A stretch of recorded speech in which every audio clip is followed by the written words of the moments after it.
అక్క అందరు ఏమని కామెంట్ చేస్తారు చెప్పనా, అసలు మీరు బతుకమ్మ చేస్తారా చేయరా అని అడుగుతున్నారు చాలా మంది ఈ రోజు.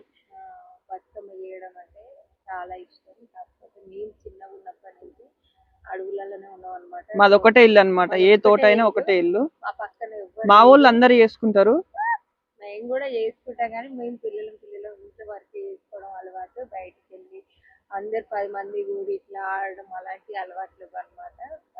కాకపోతే పోయినసారి హెబ్ల తట్ట దగ్గర ఆడిన నేను, నాకు మంచిగా అనిపించింది. కానీ ఈ సంవత్సరం కూడా వెళ్తుంది, లేకపోతే ఇక్కడన్నా మంచిగా చేసుకుంటుంది ఊర్లోకి వచ్చినాం కాబట్టి. కానీ ఆరోగ్యం బాగాలేక ఇంట్లో వరకు పిల్లలు చేసుకున్నారు. ఆల్రెడీ బతుకమ్మ చేసి ఉన్నది మా ఇంటికి. కొద్దిసేపట్లో వీడియో కూడా వస్తుంది, వీడియోస్ వస్తాయా? డాన్స్ చేస్తారు వాళ్ళు. నాకు బతుకమ్మ అంటే మస్తు ఇష్టం. పోయినసారి అయితే గ్రాండ్ గా చేసుకోవాలి. ఓకేనా ఫ్రెండ్స్, మరి మీరు అడిగిన దానికైతే సమాధానం చెప్పిననే అనుకుంటున్నా.